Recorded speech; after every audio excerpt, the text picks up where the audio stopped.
Today is May 2nd, and we are going to recap what we saw this past weekend between Katie Taylor and Amanda Serrano. Epic stuff. Corey Erdman is with us. We'll also talk about Shakur Stevenson and what is next. We'll take a look back at April, and we'll take a look ahead at May, which is headlined by Canelo-Bivol back in action this Saturday night on DAZN. Let's get into it.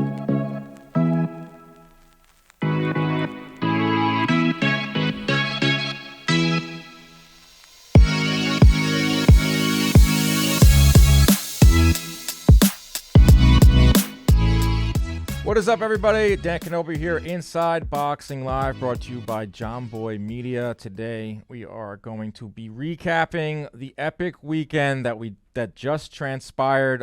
Madison Square Garden was absolutely wild. I was in attendance.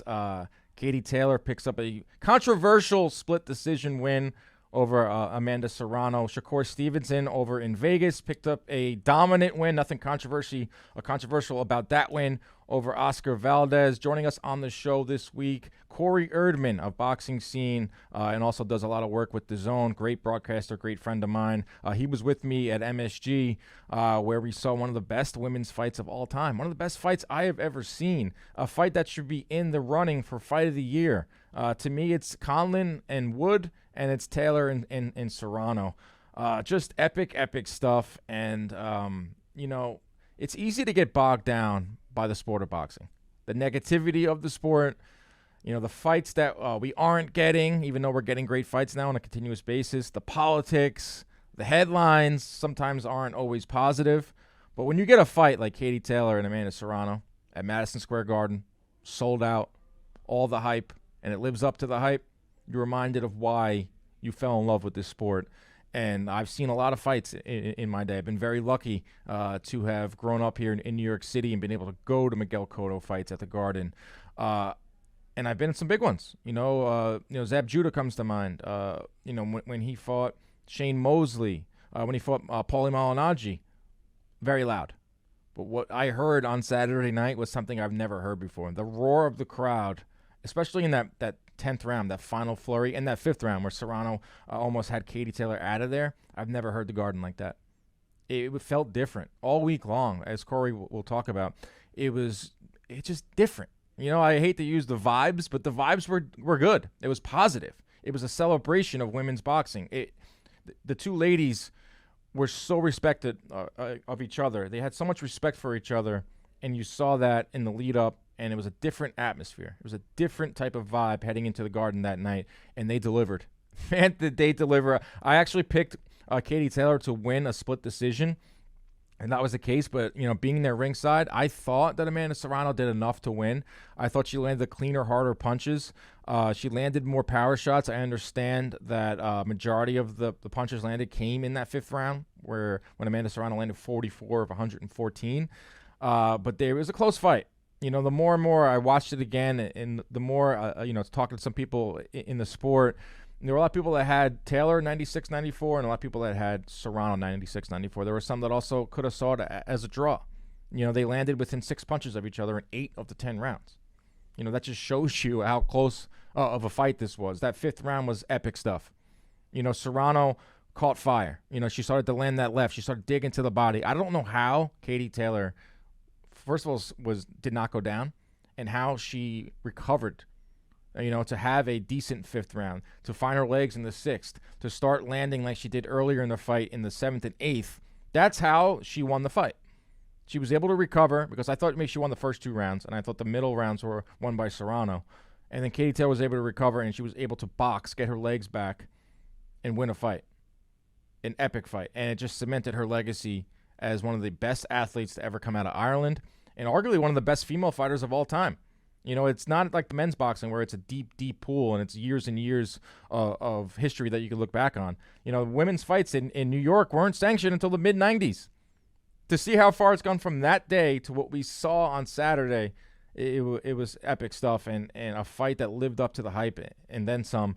Great action. The promotion was phenomenal. I think the DAZN, Matchroom, everyone involved, MVP Promotions, Jake Paul, Eddie Hearn, they did a great job. I was here all week at all the events, and like I said, I'm sounding like I'm beating a dead horse here, but it felt big. It felt different. And it delivered. Also, over on the West Coast or in Vegas, Shakur Stevenson picked up a big decision win. We all knew how this fight was going to play out. Stevenson is just too damn good. He's impossible to hit. His precision was there, his distance, his power. This guy's on another stratosphere right now, and as we'll talk with Erdman, it's just like, who can beat Shakur Stevenson right now between 130 pounds and 140? Maybe a Lomachenko. They have to beat the drum for that fight. Love to see him in there with a Tank. Love to see him in there with a Haney, obviously. But the politics get in the way of that happening. So we'll talk with Corey Erdman. We'll go over all the news and notes this week. We say goodbye to what was a loaded April. April was very, very good to boxing fans. Starting April 9th with Triple G and Murata in Japan. Triple G, I thought he looked good in that fight, and he did enough to win, obviously knocking out Murata, but that bangs the drum for a fight with Canelo. Canelo's got to do his job this weekend, and then we'll get a trilogy fight over there in Vegas sometime in September. Triple G at 40 years old still showed signs that he has the power, still showed signs that he has the jab. Maybe the defense isn't there, but that's how he started this month. And obviously, Sebastian Fundora and Erickson Lubin, which should be in the running too for Fight of the Year. Lubin, just beaten up, bruised, battered by Sebastian Fundora, who was quickly becoming one of the biggest stars in the sport at 154. So that you got to keep an eye on. April 16th, we saw Spence and Ugas. Spence coming back and just put an exclamation point on a performance for the ages, where he threw almost 80 punches around. But the biggest thing to come out of that Spence Ugas fight on April 16th is how we're going to get this undisputed fight with Crawford finally. So that was April 16th. I mean, right from there, we went into Tyson Fury versus Dillian White. April 23rd, 95,000 fans at Wembley Stadium. An emphatic KO for Fury. He says he's going to retire. I don't believe it. That was a wild scene. And then right into this last weekend, where we just talked about with Taylor Serrano and Stevenson Valdez. Obviously, May is going to be huge with Canelo fighting this upcoming weekend. We got Charlo and Castano rematch March 14th. End of the month, it's Tank and Rolly. So there's obviously a lot to get to. The sport, I say it every week, but the sport is literally buzzing. There is so much positivity around the sport. Big fights are being made. We haven't even got into June yet, which is going to be absolutely loaded. So it's a good time to be a boxing fan. It's a good time to subscribe to Inside Boxing Live. But with that, let's get to our guest, Mr. Corey Erdman. All right, let's bring in our guest this week. You know him, boxing scene contributor, all-around great broadcaster, great friend of mine, my favorite Canadian. Corey Erdman is here, and we are coming off the heels of a huge fight at Madison Square Garden. Katie Taylor gets the split decision win over Amanda Serrano. I'm not done talking about this fight. I'm still buzzing, and I'm sure you are too, Corey. Yeah, that was probably the loudest fight atmosphere I've ever been in. And obviously we've been in a lot of those in the past, but nothing compared to this. Like it felt like a celebration, and it was. And it felt like the voices of people who had been bottled up for too long. And it was all coming out. All of that emotion was all coming out from the crowd and from the fighters. And they gelled to make something really special at MSG. You're right. It was a perfect combination of a lot of things. It was a perfect storm. The biggest women's fight in the history of boxing, Madison Square Garden, two rabid fan bases. I've seen a lot of fights in Madison Square Garden for a Puerto Rican star by the name of Miguel Cotto. And I would say the loudest I have ever heard Madison Square Garden was Cotto Judah. Obviously, I wasn't around for Trinidad Joppy. My father said that Trinidad Joppy was the loudest he's ever heard the Garden, but he said this was pretty damn close. I just remember turning around at different parts of the fight and just like looking over at you. It was you and Shields, and just being like, dude, can you believe what is going on right now? Like all of the hype, all of the promotion. We hear this a lot in the sport. Best this, best that. They are promotional tools to sell a fight. Rarely does it ever live up to the hype. Rarely does it ever exceed the hype, and that was the case with this fight. Yeah, and I want to be clear about something too. And by the way, it was really cool kind of watching that fight where I was, because I was watching with Claressa Shields, and Claressa in that moment she was just a fan. She was freaking out just like everybody else. Like she was just astonished by what was going on, and was very much kind of taking a backseat and just appreciating what Katie and Amanda were doing in there. But yeah, like that environment, and again, we're happy that this promotion happened. We're happy that women were put in the main event. But I want to make sure that the credit for what this environment was like is going to those fighters, right? Because like this was special because of how long this took for this to happen. Mm-hmm. Like it wasn't Jake Paul or Eddie Hearn that made that environment. Of course, they put this event on, but this was two women with exceptional fan bases, and a special moment in time that was creating that. Like this wasn't so what I'm saying is this wasn't something that was manufactured by two promoters. This was something very, very genuine and raw that we were seeing on Saturday night. Right. The promoters, they got us to this point. There was much talk about, oh, maybe they're too much in the forefront. They made a bet. I thought the bet just made more awareness for the fight, but you're absolutely right. Like once we're in that arena, you felt something different. Me and you have been around so many fight weeks. We've been around the sport for a long time, and you get into town and you have the public workout. You get into town and you have the presser, and then you have the weigh-in. And we've been for some big fights, some big Canelo fights, some big Mayweather fights, some big Pacquiao fights, Cotto fights. But there was something different. It was new. Like you felt something different all week. It was more positive than ever, and you saw that I think it was started with the two women.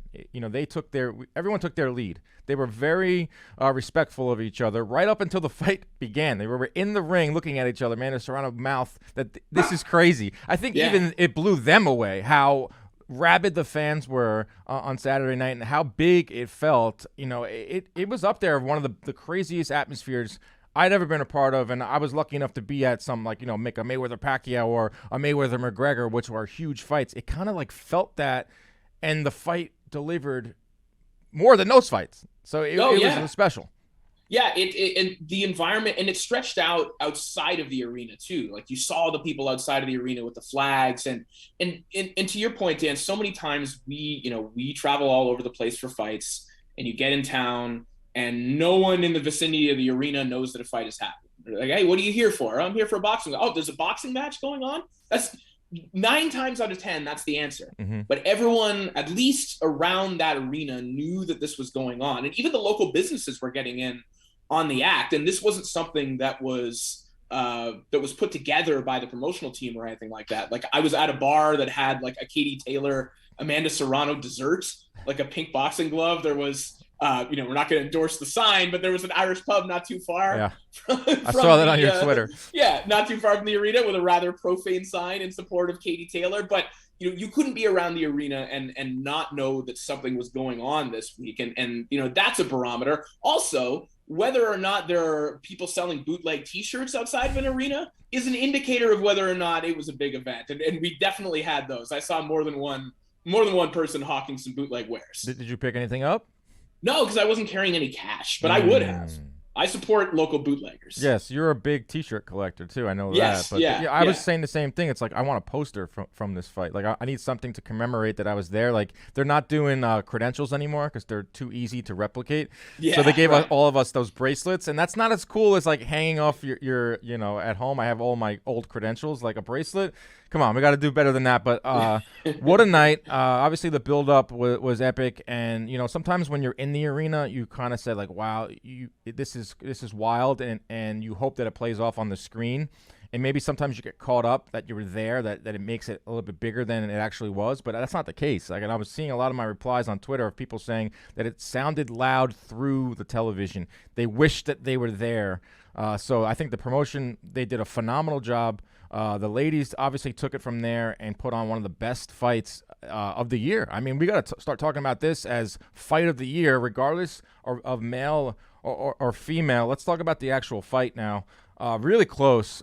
Before the fight, I thought that Taylor was going to win a split decision. Obviously, she did. But, leaving that arena, I thought that Amanda did enough to win on the rewatch. I could see how it could be 6-4.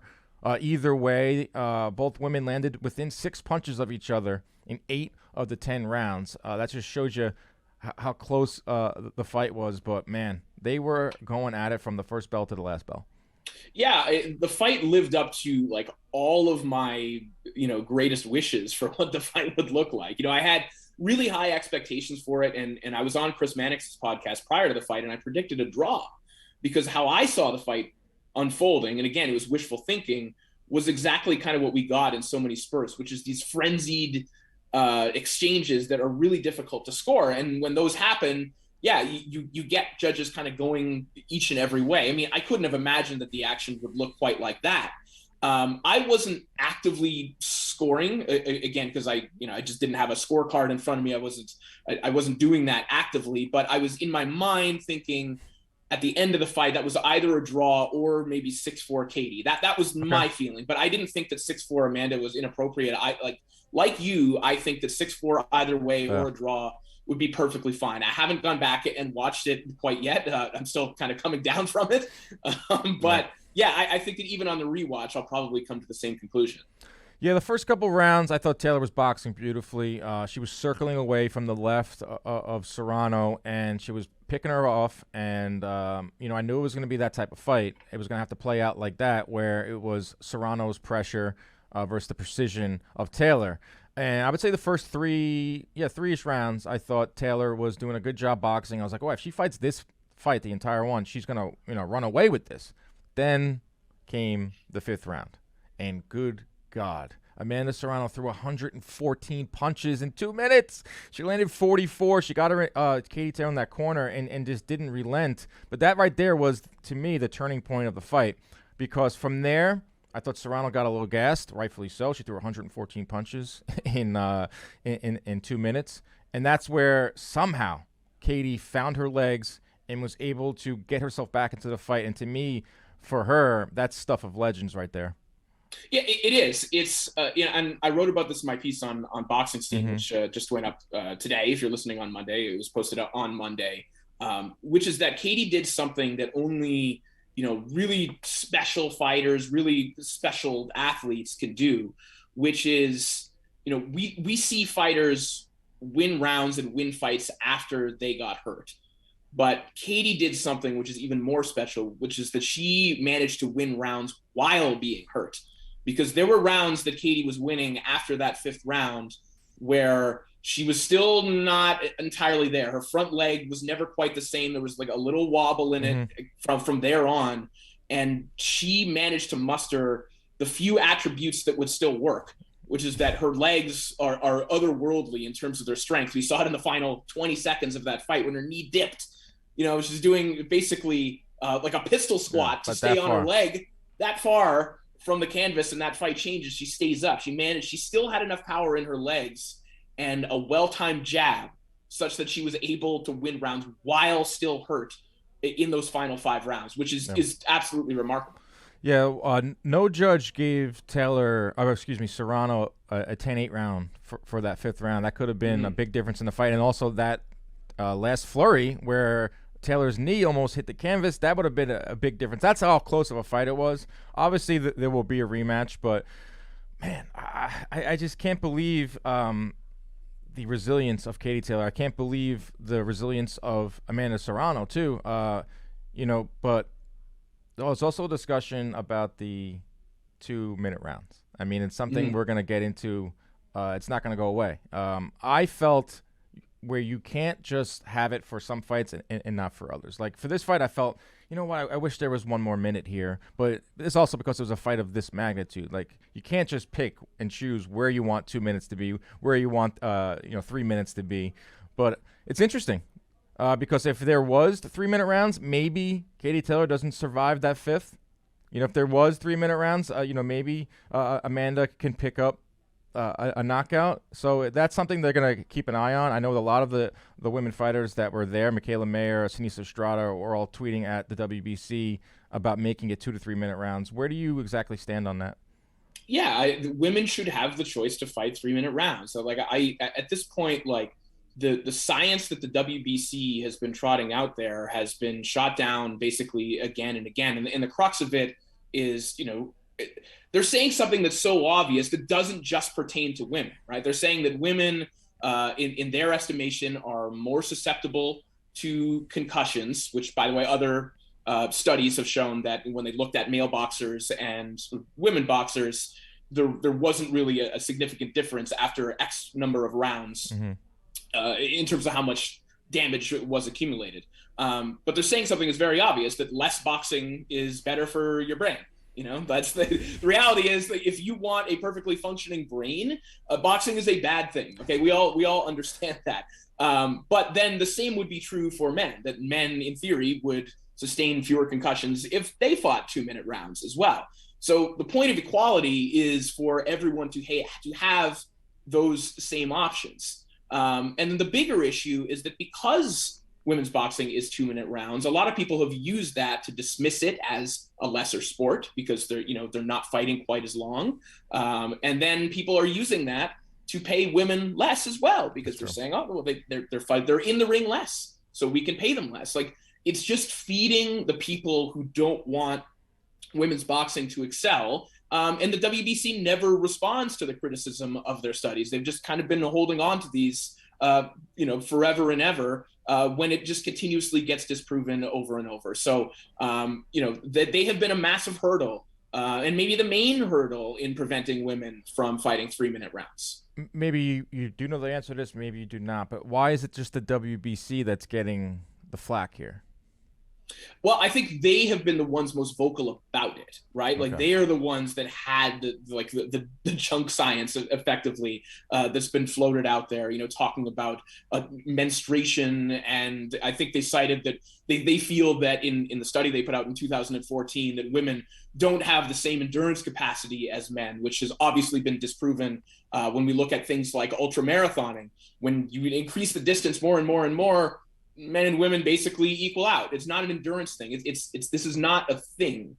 But they have been the most vocal about it, and they've used it to say, "Hey, we are the ones that are protecting women."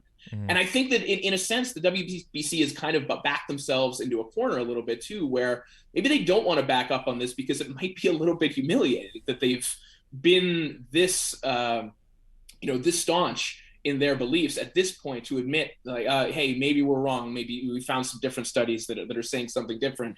They don't want to do that. But yeah, I mean, that is the reason why, they are the ones who are taking the flak for this. There are cases to be made for 2 minutes. There are cases to be made against 2 minutes.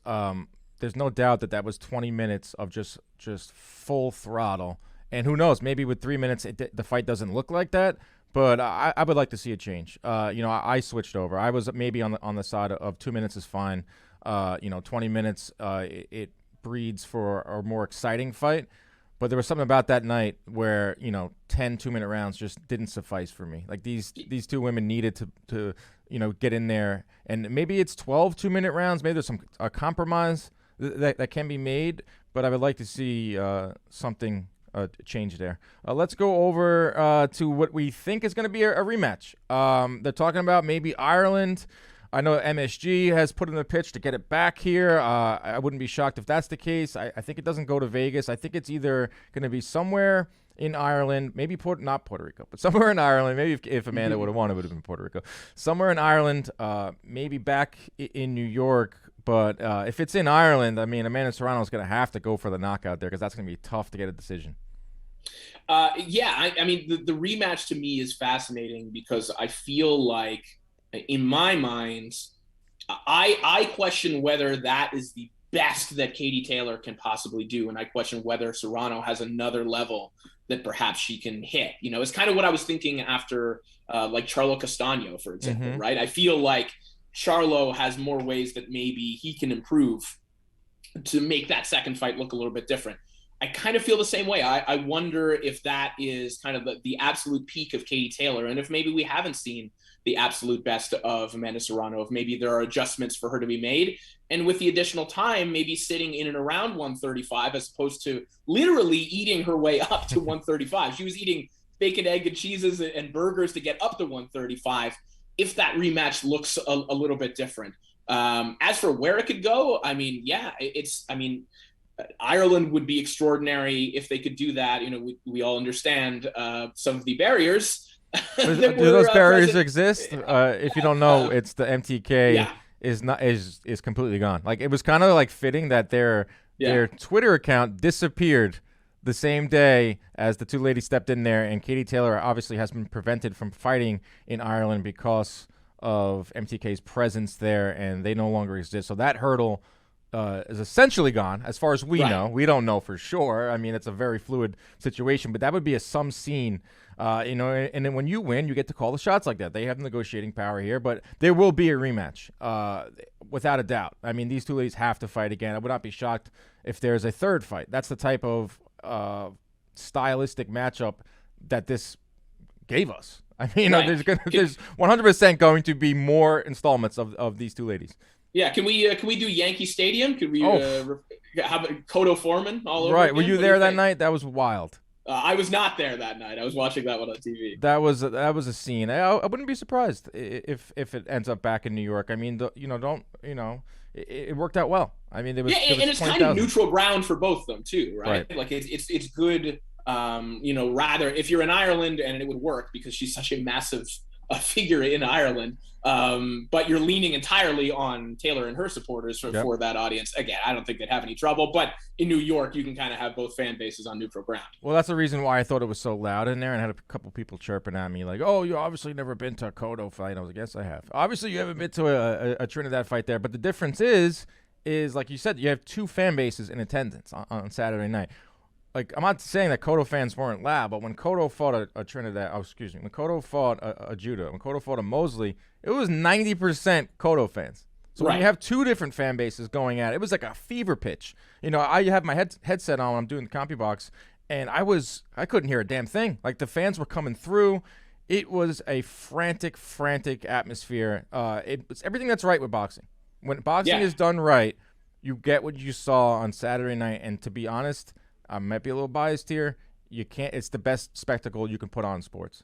Yeah, and we keep forgetting too, just how great both of these fighters are. Like, again, Serrano's accomplishments, 7 weight classes, world titles in 7 weight classes. Katie Taylor being undisputed and being a vanguard for women's boxing. Not like, even when we do get great fighters in the ring, they don't always mesh well, right? I mean, the Mayweather-Pacquiao is obviously kind of like that glowing example. If you get two kind of generational greats in the ring together, it doesn't always create something special like that. But when you get that combination of things, when you have generational greats who also produce that kind of fight, it doesn't, there are a few things in sports that are better than that. Yeah, even like Trinidad De La Hoya. I mean, that was a fight that was marketed as best versus best, fight of the millennium, and didn't quite live up to the hype. So when you have something like this where you're hyping it all week long, you're throwing around words like biggest fight ever in a sport that's been around for 140 years, and then you leave that garden with a feeling of, wow, I saw something tonight that I've never seen before. I felt something that I've never felt before. I mean, it was a special night, and I think we're going to get more of them between these two ladies in the future. Awesome stuff. It was just phenomenal. Like, I'm still not ready to move on, but we're going to move on. Shakur Stevenson, Oscar Valdez over in Las Vegas, a wide decision win for Shakur Stevenson. His streak of outlanding his opponents did come to an end, but it was a wide points when he picks up another belt. I wouldn't be shocked if he finds himself in pound for pound list now. This is kind of how we all saw this fight playing out. Just a stylistic mismatch for Valdez, who fought valiantly, but just didn't have enough for Shakur Stevenson. Stevenson is the future of this sport. I could see him, catapulting to the top of that pound-for-pound list one day. Just a virtuoso performance from Newark's finest.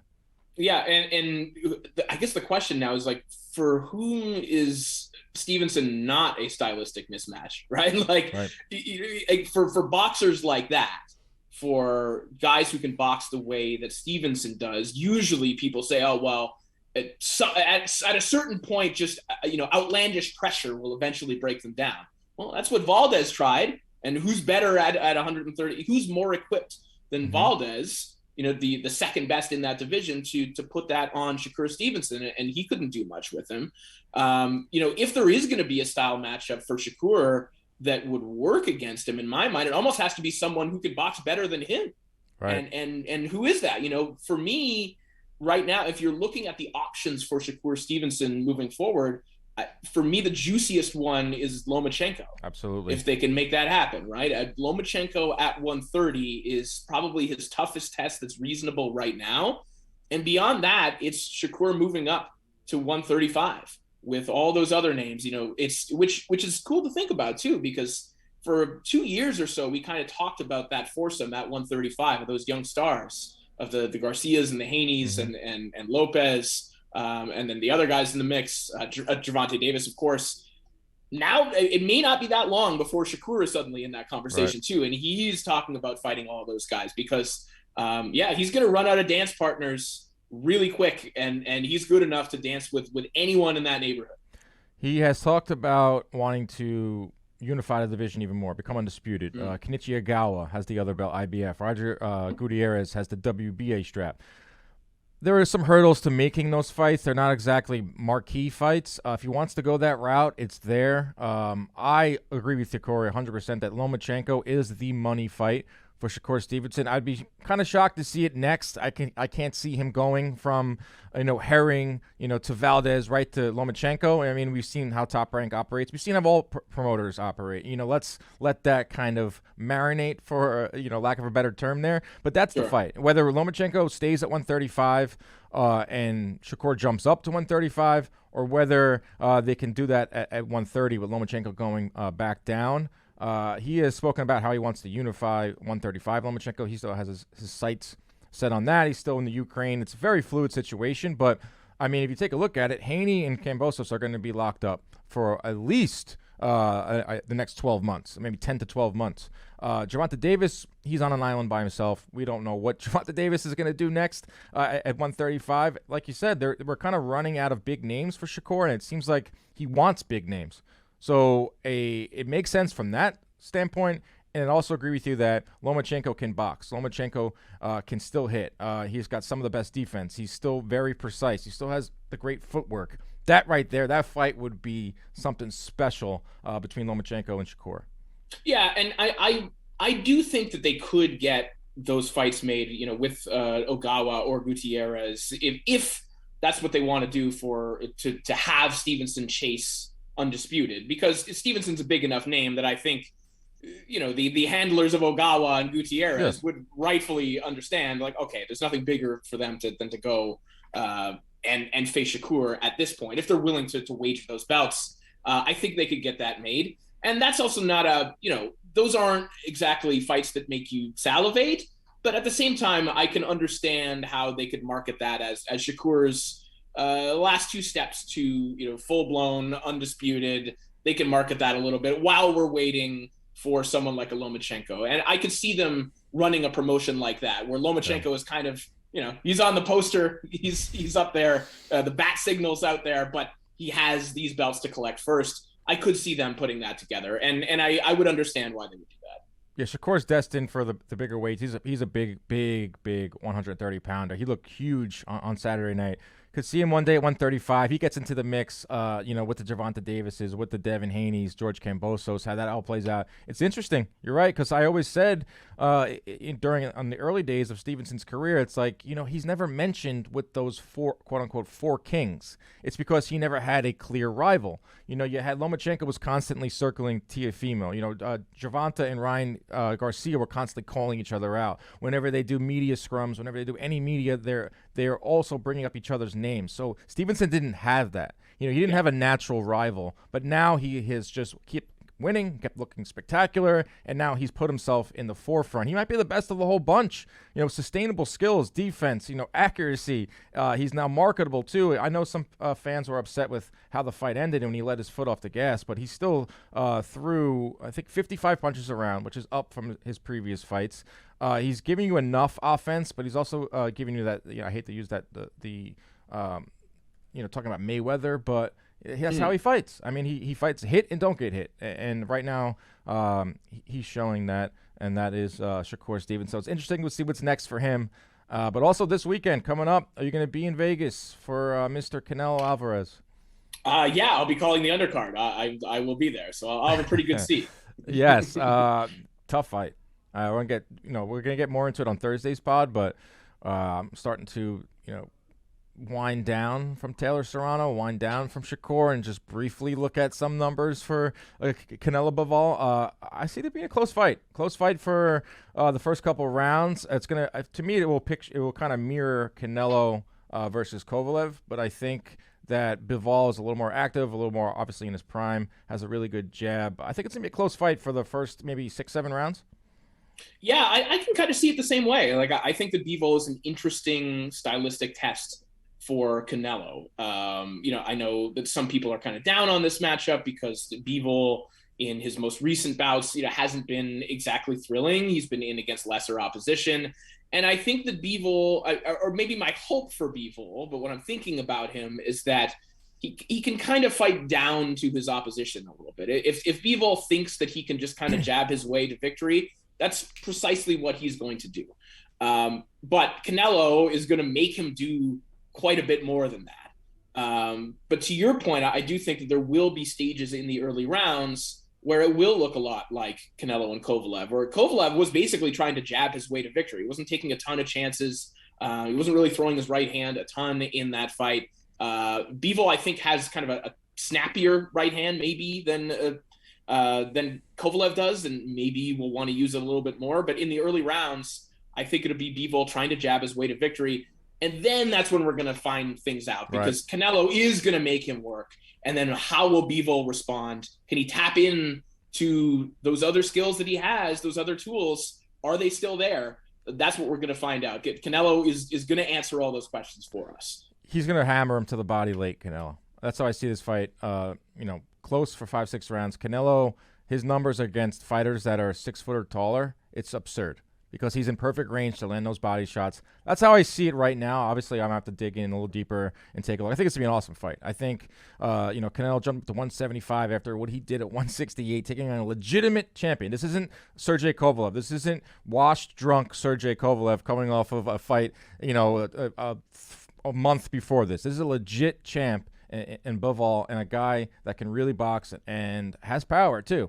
That's going to be awesome, man. You're going to be on the call?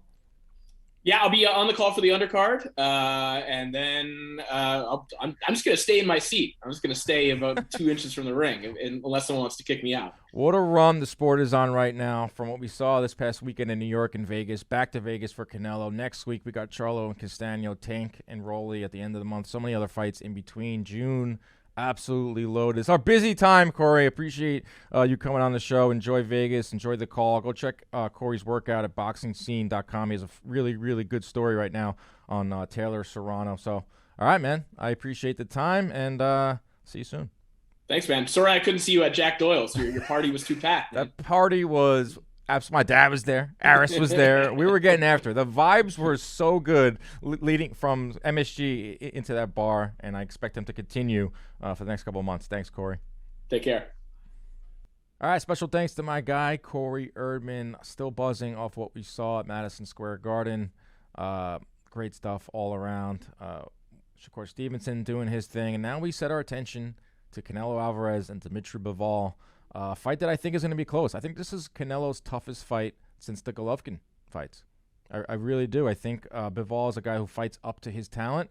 Obviously, he hasn't looked good in his last couple fights, but now on the biggest stage of his career, he gets Canelo Alvarez. And Canelo, man, I mean, in boxing, we kind of give him too much praise. Some people say that, but no one's doing what he's doing right now. To clear out 168 and from there go up to 175 and fight a legit champ like Dimitri Bivol, it's wild. It's absolutely nuts. So we have to appreciate Canelo fight weeks while they're here. I think the guy is obviously pound for pound number one in the sport right now. He's carrying the sport on his shoulders, but he's got a tough fight for him. Really, really tough fight for Canelo Alvarez. And if he wins, we get a third fight with Golovkin, which Canelo has said numerous times that's for the fans. It's not really for him. He says it's for the fans. So a lot to look forward to. We'll be back on Thursday with another podcast getting deep into Canelo and Bivol. Keep it locked to Inside Boxing Live. Don't forget to subscribe to the JM Boxing page over on YouTube. We're going to have some fun stuff with some special guests that might be coming through the studio. All right, guys, we'll see you next week.